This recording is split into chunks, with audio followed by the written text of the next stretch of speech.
Welcome to a new day for AP Art History. Woohoo! Today, we're going to be looking at 146, 147, 148, 149, and 150. Woo! And we're covering a few of my favorite artists today. So that is pretty exciting for me. I have a little picture slideshow for you later. Anyway, we are going to start with 146, the Seagram Building. This is New York City, US, obviously. Ludwig Mies van der Rohe and Philip Johnson were the two architects. And this is 1945 to 1958. Steel frame with glass curtain wall and bronze. Now, we looked first at one of the first skyscrapers that was only just about 30, 40 years before this. So a lot is happening. There's a lot of movement and mentality to create these giant buildings, especially in cities like Chicago and New York, where there's not a lot of land. The only way you can build is up. So that's what architects started to do. And this is a big example of how steel frame began to make architects be able to build much higher stories than they had been before. With reinforced concrete, you can only go so high, but with steel frame, you're allowed to go a lot higher. Okay. This is called the Seagram Building, and the two architects are renowned architects in, if you look at an architecture field, they are two pioneers that really made more modern architecture, put it on the map. Okay. Mies van der Rohe made skyscrapers in pre and post World War II. Okay. He immigrated to the U.S. in 1937, and his goal in architecture is really form. Okay, so he is really concerned with the form of architecture. He created kind of almost like a drapery in organic form with his use of glass, which for the time was very profound. Okay, and he's very rational, orthogonal, monolithic. He used crystallizations of their inner structure. So almost crystallizations of their inner structure you can see through the use of windows, and how you can see into everything. The form is directly, as before, following function. This is an office structure building, and it is created to house that. So this is in 1945, 1958, and this is really in the shadow of World War II. And during this time period, people were kind of devoted to a newer and more exciting technology. Okay, people wanted to move on. People wanted to develop new and different things. In the modern era, later skyscrapers with ornamental steel beams is more indicative of the experience of modernity. Okay. Modernity is which one experienced in the city through rapid movements like the automobile. But this piece is it's very vertical. So if you look at it, it's very vertical, almost like a bird cage with many vertical lines, but it's very rational, ordered, logical, and really considered to be focusing with form and structure. Okay, so Mies van der Rohe and Philip Johnson were two of these main architects who also emphasized on this international style, which was architecture since 1922. And they basically toned down the progressive social ethos that embodied in the very projects they selected, and they really focused more on the emphasis of volume rather than mass, making it higher rather than wider, regularity rather than symmetry. So it might not be completely symmetrical, but there's a regularity to it. and the avoidance of applied decoration. So there's, like we saw in the earlier building that we looked at, the Sullivan project, there was a decorative ornate pieces around the bottom where you would enter into the retail portion of the skyscraper.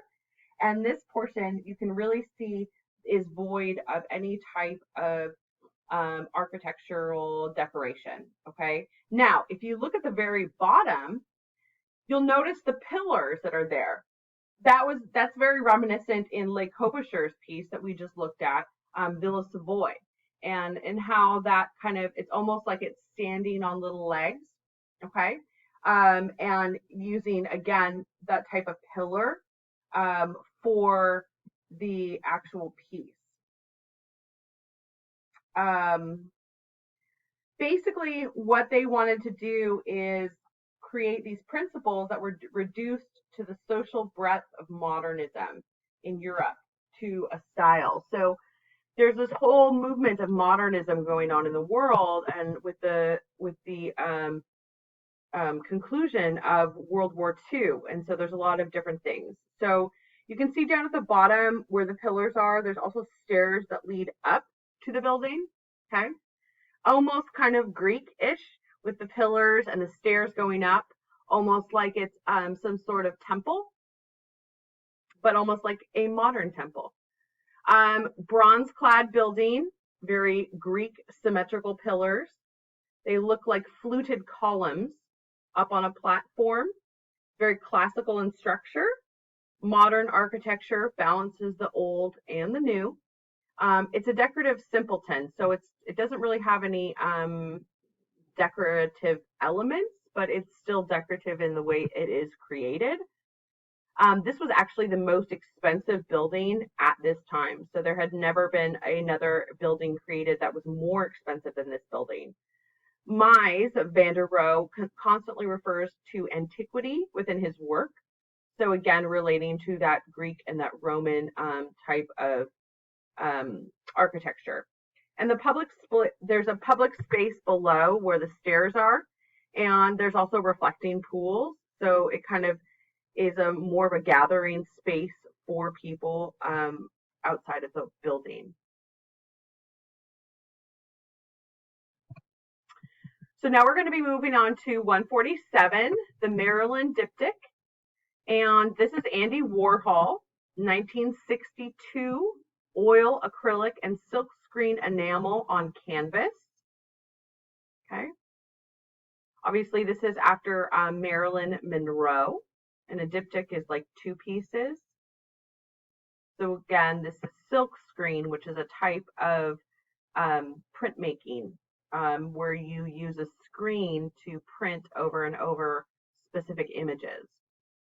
Okay. Andy Warhol is a famous pop artist, and so we're going to be looking a lot at him and what his theories are on pop art and how pop art was relevant at this period of time. So this specific Maryland diptych is made of two silver canvases, okay, on which the artist silk screened a photograph of Marilyn Monroe 50 times. At first glance, the work, which explicitly references a form of Christian painting, see below, in its title, invites us to worship the legendary icon, whose image Warhol plucked from a popular culture and immortalized as art. But as in all of Warhol's early paintings, this image is also carefully crafted critique of both modern art and contemporary life. So Warhol is creating this Maryland diptych like a Christian diptych would be, almost to slam and critique modern culture and modern contemporary life because of Americans' worship of types of icons like Marilyn Monroe. She's not a religious figure, but a lot of famous movie stars and people like that were almost worshipped in a sense where you could kind of compare them to a a Christian worship of icons. So it's really interesting how he's taking this image and comparing it to this type of worship within a religious context. Okay. With sustained looking, Warhol's work reveal that he was influenced not only by pop culture, but also by art history, and especially by the art that was then popular in New York City. For example, in this painting, we can identify the hallmarks of abstract expressionist painters like Jackson Pollock and William de Kooning. Why can we do that? Because if we look back at this piece, there's lots of abstraction in the way that this silkscreen image of Marilyn Monroe is almost fading over time and giving this kind of rough look of what she is. That modernity is there. As in the work of these older artists, the monumental scale of Marilyn's diptych, more than 6 feet by 9 feet, so it's huge, 6 feet by 9 feet, demands our attention and announces the importance of this subject matter. Furthermore, the seemingly careless handling of the paint and its all-over composition, the even distribution of form and color across the entire canvas, such that the viewer's eyes wander without focusing on one spot, are each hallmarks of abstract expressionism, as exemplified by Jackson Pollock's drip painting. Yet Warhol references these painters only to undermine the supposed expressiveness of their gestures. Like Jasper Johns and Robert Reichenberg, those whose work he admired, he uses photographic imagery, the silkscreen process and repetition to make art that is not about his interior life, but rather about the culture in which he lived. So it's really important to understand that Warhol, in creating this pop art, is really reflecting the culture that is surrounding him. And that's really the key to pop art. Pop art can also be known as popular art, okay? So some of the pieces that we look at, he references art history. You can see the top right, which is Sandro Botticelli's Birth of Venus.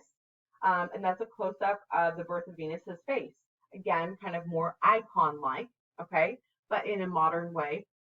You have all of the soup cans. Warhol is famous for his many soup cans. And what he's trying to say with that is the same type of thing with the Marilyn diptych.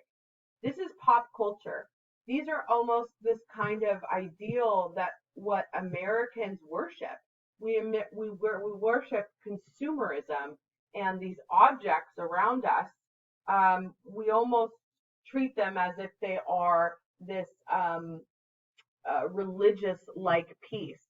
And that way that he uses a repetition, again, is kind of almost like the abstract expressionist. He focuses a lot on images that were important to the American people at that time. So you can see at the bottom right, Jackie Kennedy, okay? Money, Mickey Mouse, Coca-Cola, Campbell's Soup, Marilyn Monroe, Elvis Presley, all these types of people that were almost worshipped by the American people. So in one way, it's very, he's kind of making a representation or a reflection on modern society and what is important in modern society. But on the other hand, he is also taking this image and using it over and over. So a lot of times he's not actually creating these images. He's creating these images from existing images. So he's reproducing these images of someone else. So Warhol takes as the subject of his painting an impersonal image. Though he was an award-winning illustrator, so Warhol did a lot of illustration at the beginning of his career, instead of making his own drawings of Monroe, he appropriates an image that already existed. Furthermore, the image is not some other artist's drawing, but a photograph made for mass reproduction. Even if we don't recognize the source, which is a public photo of Monroe's 1953 film Niagara, we know the image is a photo, not only because of its verisimilitude or whatever, but also because of the heightened contrast between the lit and the shadowed areas of her face. We associate this with a photographer's flash. So we can look at this and we already know that it is a photograph. It's not a personal drawing of this piece, okay?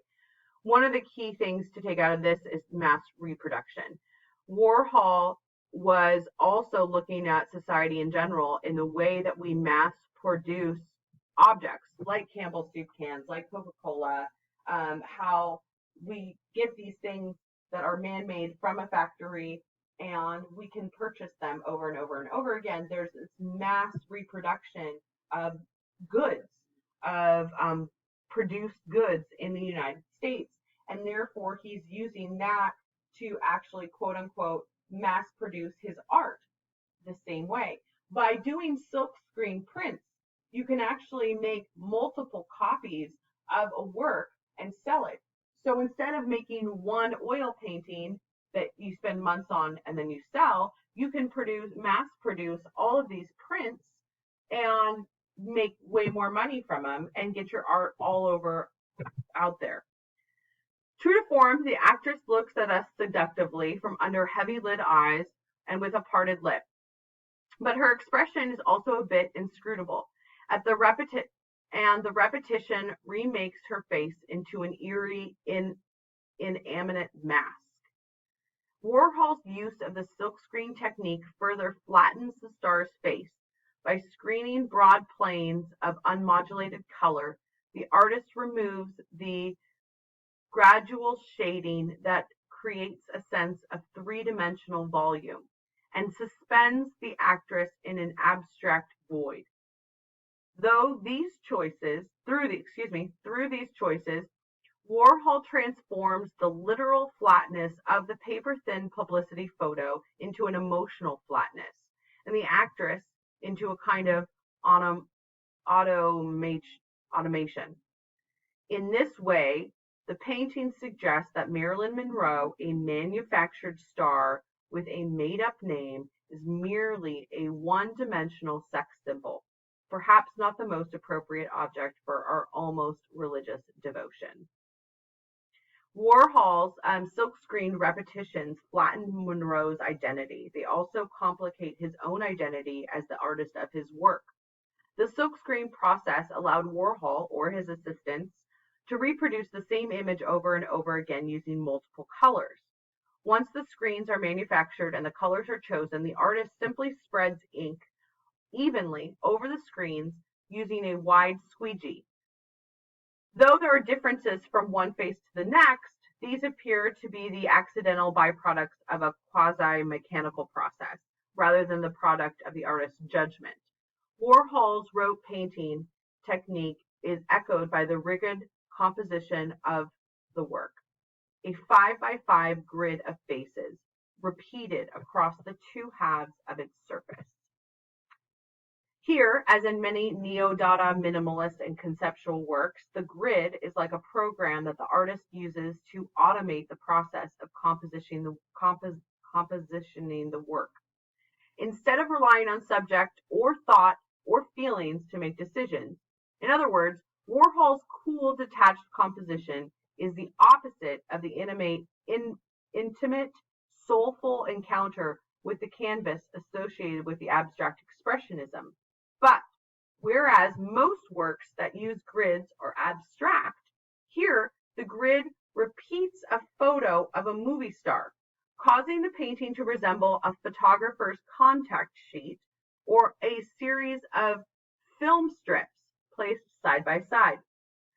These references to mechanical forms of reproduction further prove that for Warhol, painting is no longer an elevated medium distinct from pop culture. It is pop culture. The artist becomes a machine, just as the actress becomes a mask or a shell. Another word we can use to describe the presence of both the artist and the actress might be ghostly. And in fact, Warhol stated making his series of Marilyn paintings only after the star had died of an apparent suicide and eventually collected them with other disturbing paintings under the title Death in America. Her death haunts this painting. On the left, her purple, garishly made-up face resembles an embalmed corpse, while the lighter tones of some of the faces on the right make it seem like she is disappearing before our eyes. Warhol once noted that through repeated exposure to an image, we become desensitized to it. In that case, by repeating Monroe's mask-like face, he not only drains away her life, but also ours as well, by deadening our emotional response to her death. Then again, by making her face so strange and unfamiliar, he may also be trying to resensitize us to her image, so that we remember she isn't just a symbol, but a person whom we might pity. From the perspective of a psychoanalytical theory, he may even be forcing us to relive and therefore work through the traumatic shock of her death. The painting is more than a mere celebration of Monroe's iconic status. It is an invitation to consider the consequences of the increasing role in mass media images in our everyday lives. And that's the key point of pop art in Andy Warhol, the increasing role of mass media image in our everyday lives and how that really took off in the 50s and the 60s. The next piece that we're going to be looking at is Narcissus Garden, 148, by Yayoi Kusama. This is an original installation and performance in 1966, and this is created from mirror balls. I absolutely love Kusama, and she is, I believe she just turned 82, and she's still alive, still creating art. And a couple of years ago, Miss O'Donnell and I went to the Seattle Art Museum, who was housing her latest display of works that were really installation projects. Okay. And we're going to talk a little bit about that and kind of Kusama's work in general after we look specifically at the Narcissus Garden, because this is really kind of one of the starts of her career. And this is in 1966. So she is still a working, notable artist. And I think through time, she has gathered much more fame, and she's much more famous now than she was, 60 years ago. So this, entitled Mirror Balls, is literally balls with mirrors that were put in different areas. And the idea is that by looking at these balls, you are getting a reflection of you. You are looking at who you are. I'm trying to see. So here's a good example. You are actually looking and getting an image of you in this repetitious way and the environment that surrounds you by staring into these balls. Okay. So they are kind of mirrors of the world around you. So what Kusama is really, the intellectual art that she is really trying to create is very internal. And so we'll look at kind of what that is. But excuse me. Today, there are few female artists who are more visible to a wide range of international audiences than Yayoi Kusama, who was born in 1929 in Japan. Kusama is a self-taught artist who now chooses to live in a private Tokyo mental health facility while prolifically producing art in various media and art in various media in her studio nearby.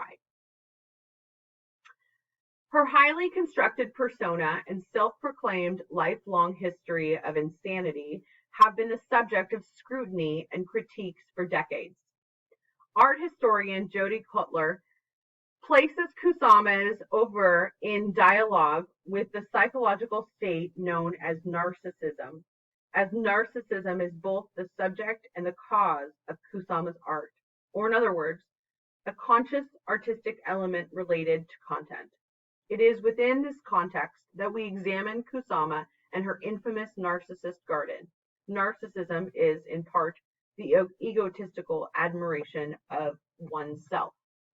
Okay, so remembering what narcissism is. Okay, so in 1965, she mounted her first mirror installation called Infinity Mirror Room, Fallis's Field, at Castellan Gallery in New York. What this was literally a mirrored room without a ceiling, and it was filled with colorfully dotted phallus-like stuffed objects on the floor. The repeated reflections in the mirrors conveyed the illusion of a continuous sea of multiplied phalli expanding into infinity. This playful and erotic exhibition immediately attracted the media's attention. This is an example at the bottom of this, but I'll have a better picture for you about this later. So looking specifically at mirror balls, the tightly arranged 1,500 shimmering balls constructed an infinite reflective field in which the images of the artist or the visitors, the architecture, and the landscape were repeated, distorted, and projected by a convex mirror surface that produced virtual images appearing closer and smaller than reality. The size of each sphere was similar to that of a fortune teller's crystal ball. When gazing into it, the viewer only saw his or her own reflection staring back, forcing a confrontation with one's own vanity and ego. Her work is very internal in the way that she looks at the world. You can see here that she's making other people confront their own ego, their own vanity, their own life, and the environment in which they are surrounded. Seduced by his or her own reflective images on the convex surfaces, viewers snap photographs with a smartphone and instantly upload them to social media for the rest of the world to see. The urge to capture and disseminate the moment one's own image coalesces onto a privileged object in a privileged institution seems to motivate the obsession with the self. To further accentuate the effect of gazing at one's multiple selves, many installations now take place on the water, where the original Narcissus from the Greek mythology fell in love with his own reflection and eventually drowned. So again, here we are also relating back to Greek mythology, okay, with Narcissus. So now we're going to I'm going to look at some other Kusama pieces. So back in 2017, so that was almost 3 years ago, Yayoi Kusama had an exhibit that came to the Seattle Art Museum. And so Miss O'Donnell and I, it was during the summertime, Miss O'Donnell and I went to the exhibit. And this is the same type of image that you saw in her PowerPoint, in the PowerPoint that I showed you where she was standing there back in the 50s or 60s that she created. And they were literally little rooms. So you would walk into these rooms, somebody would shut the door behind you, and you were in there for about 30 seconds maybe.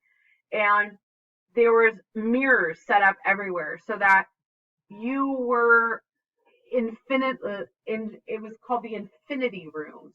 And this idea of being in this infinite world where your image is infinite, I can't even say that word, indefinitely just repeated. So the idea is very interactive, like they encourage you to take photos, to use your cameras, to capture like this moment. And these rooms were only like 5 or 6 feet by 5 or 6 feet. They weren't that big. And you can see at the bottom, these are all sewn cloth little figures that are indicative of phalluses or penises, because she had a kind of fear of the opposite sex. And so a lot of her work were very phallic or sexual in nature, but most all of these little things are going to be representative of fallacies. So here's Miss O'Donnell and I in the little room. So then there was also boxes where you would literally put your faces inside this room, and it was covered in mirrors, and there was lights, and it would light up, and it would just look like this infinite room of all these different lights, and the lights would change color. And it was really cool. So you can see like my little face.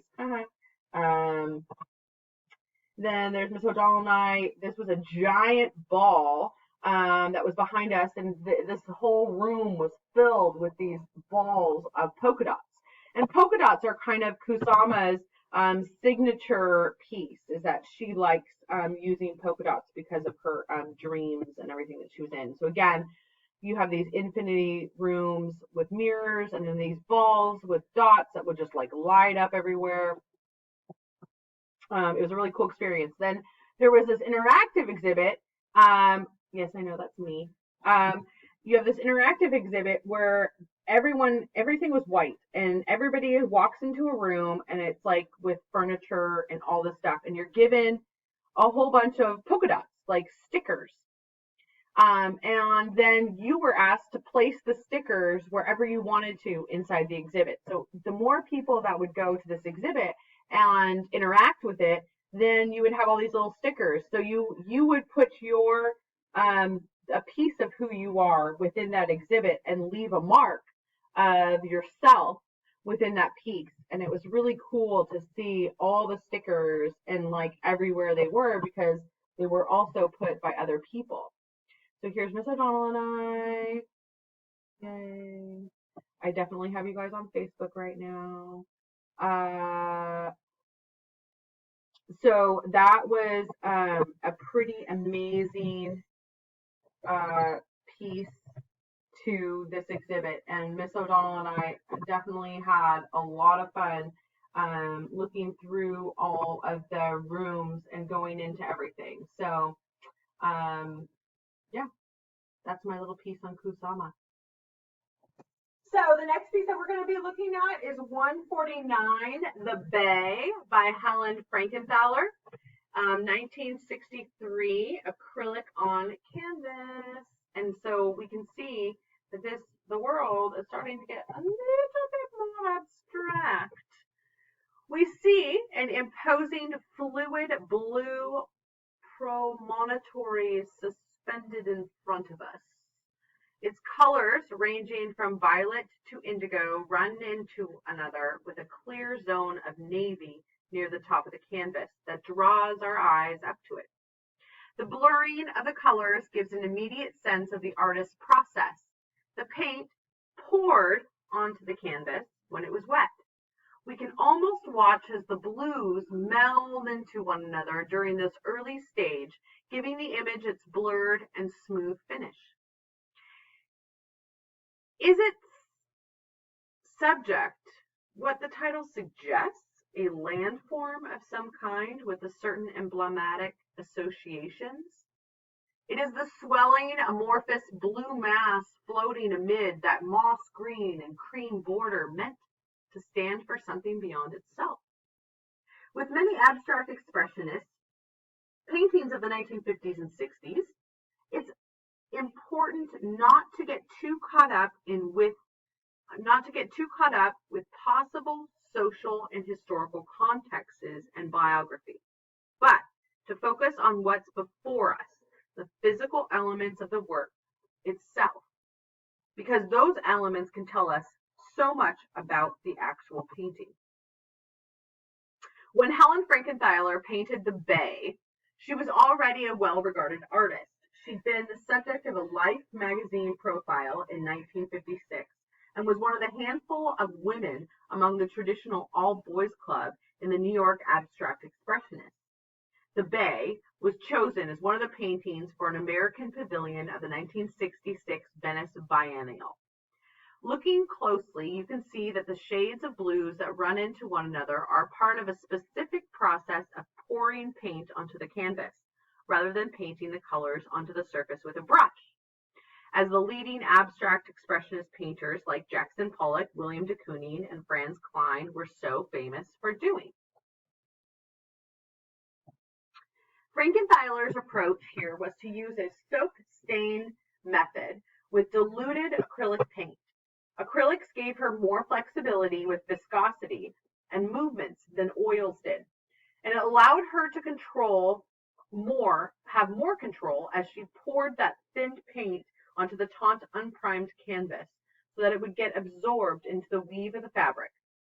As a substitute for the action of the brush, Frankenthaler would lift the canvas and tilt it at various angles so that the paint would flow across the surface. She had to account for gravity and the ebb and flow of a liquid across a flat surface. So a fascinating aspect of Frankenthaler's method is the blend of the artist's control paired with the unpredictability of the forces of nature. This kind of painting is often classified as color field painting. Painting characterized by simplicity of line and a focus on color as the subject rather than as an add-on. The color is the subject. The first generation of abstract expressionists like Mark Rothko and Barnett Newman were the first important color field painters, while Helen Frankenthaler is often classified as a second generation member of the group. Frankenthaler was inspired by the drip method of Jackson Pollock, who began painting on the floor in the late 1940s, but she knew she wanted to work differently. Pollock and other artists such as de Kooning and Franz Kline had made the painting gesture too famous and recognizable by the early 1950s. So, in 1952, at the age of 23, Frankenthaler's experiments led her to produce her first major painting, Mountains and Sea, which was an expansive, luminous depiction of the landscape of Nova Scotia, where she'd recently taken a holiday. The same year she painted the bay, Frankenthaler painted a series of similar soak-stained paintings with titles referring to water and geography: canal, low tide, blue tide, inspired by the landscape of her country home in Providence, Massachusetts, Provincetown. As Frankenthaler said, it's important for us not to be too encumbered by context and speculation when we look at her work. We are to take from it what we will in our own terms. All right, 150. I'm just cruising today. Okay, 150, lipstick. Ascending on Caterpillar Tracks. Place Oldenburg, 1969 to 1974. Core 10 steel, aluminum, and cast resin, painted with polyurethane enamel. I love this piece. It's one of those pieces, I know I say that all the time, but it's one of those pieces that is a direct protest for the movements in Vietnam War. Okay, and so we're going to look at like how that relates to the Vietnam War, but this was in direct correlation to the creation of that. Claes Oldenburg does a lot of giant sculpture work, which could be considered pop art. We're going to go forward. So these are some of Claes Oldenburg's pieces, and there are a lot of pieces that are cloth, they are plastic, they are created with different things, but he takes, it's more pop art because he takes everyday objects and kind of makes them, puts them in different types of situations. So if you look at the bottom right hand corner, you have this giant spoon with a cherry on top, and you can see the little kids underneath it. It's giant, okay? It's like a bridge. You have this giant ice cream cone that's like face down on the side of a building. You have a giant gardening tool on the left-hand side. You have a old-fashioned ice pack in the middle. I actually saw that one at the Seattle Art Museum for a pop art exhibit, and it rotates. So it actually is on like a little mechanism where it will rotate and expand, and then it'll rotate and then it'll go back down. So you kind of watch it move. And then you have the clothespin and then the caterpillar tracks. Okay, so we're going to go back to this idea of the caterpillar tracks and look at what it is. So Claes Oldenburg, with his saggy hamburgers, colossal clothespins, and giant three-way plugs, Claes Oldenburg has been the reigning king of pop sculpture since the early 1960s. He is still working today, by the way. We have some of his work in right outside of the old EMP, which is now the Apah, I think, Museum of Modern Pop Culture. I don't remember what it's called now, but it used to be the old EMP, right by Memorial Field, football field, and there's one of Claes Oldenburg's sculptures actually right there. So Claes Oldenburg has been the reigning king of pop sculpture since the 1960s, back when New York was still truly gritty. In 1961, he rented a storefront, called it The Store, and stocked it with stuffed, crudely painted forms resembling diner food, cheap clothing, and other mass-manufactured items that stupefied an audience accustomed to the austere, non-representational forms in abstract expressionist sculpture. These so-called soft sculptures are now hailed as the first sculptural expressions in pop art. While his work had continued to grow in scale and ambition, his focus has really remained steadfast. Everyday items are presented on a magnified scale that reverse the traditional relationship between viewer and object. So he's really trying to get you to challenge your notion of a difference between the viewer and the object, and he's changing that relationship, that role between those things by what he is creating. Oldenburg shrinks the spectator into a bite-sized morsel that might be devoured along with a giant piece of cake or crushed by an enormous ice pack.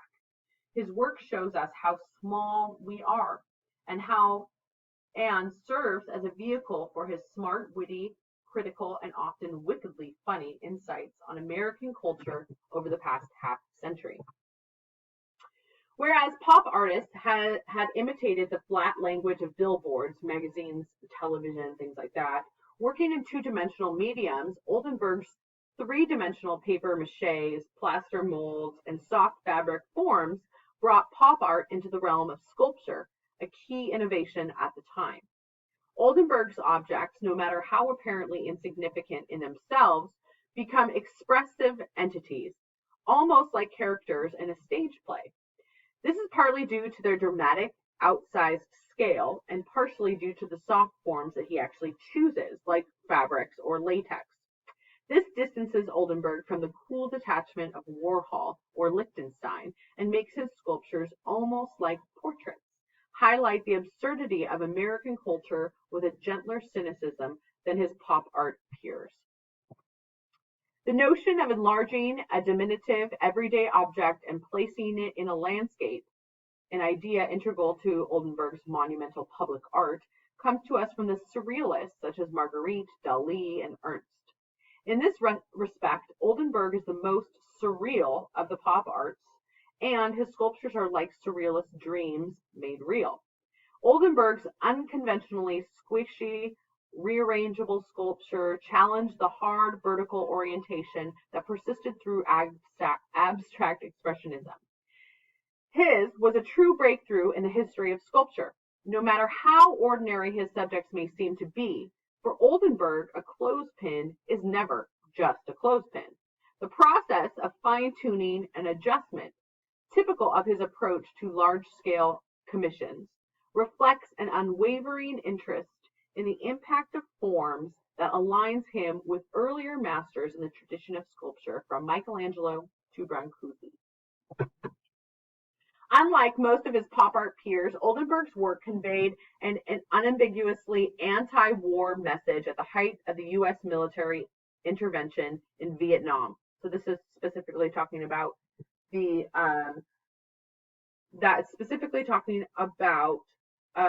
caterpillar tracks. Okay.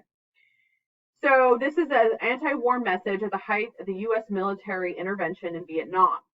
An alumnus of Yale, Oldenburg mobilized a group of students to assist him in creating a mixed media anti-war monument in 1969 and initially installing it in the Beinecke Plaza on campus at Yale.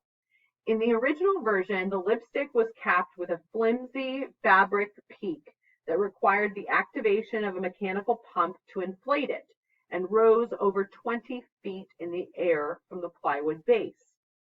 Fashioned in the shape of an army tank, which functioned as a speaker platform so people could speak out against the war. The double reference to female excitement and male impotence was designed to call attention to the absurdity of the U.S. military aggression and served as a rallying point for the fierce, impassioned anti-war demonstrations of that year. It was removed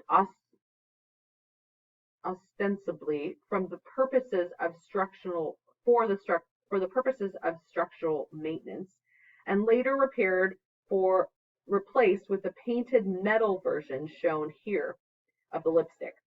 The reinstalled on campus outside the Morris College building, the first public artwork installed by the artist, it worked to solidify his alignment with the peace movement and shaped his goals for larger future commissions. So again, here's the pieces, and we're going to go look back at his piece first here. So we have the caterpillar tracks, and so it was kind of this piece would actually like inflate and deflate. The lipstick would on the original because that was cloth, and so it was kind of showing female excitement, but also male impotence, meaning that it wasn't growing, it was shrinking. And it was just kind of this passive protest to how they believed people were approaching the Vietnam War. So a lot of anti-war rallies, protests, speeches, and things like that happened on the platform of this specific piece when it was first put up in 1969 at Yale. All right. So tomorrow, you guys are only going to have two pieces that we're going to be looking at. So it's going to be a quicker video. It's going to be Spiral Jetty. And we're going to look at The House in Newcastle by Venturi, which is another really important architectural piece to be looking at as well. So we're going to be looking at more earthenworks with the Spiral Jetty. And then architecture. So there's only two pieces that we have yet to cover for Unit 4, and then we'll be spending the rest of the week going through and reviewing for the AP exam. So let me know if you have any questions. I hope you enjoyed this presentation, and I look forward to seeing you soon.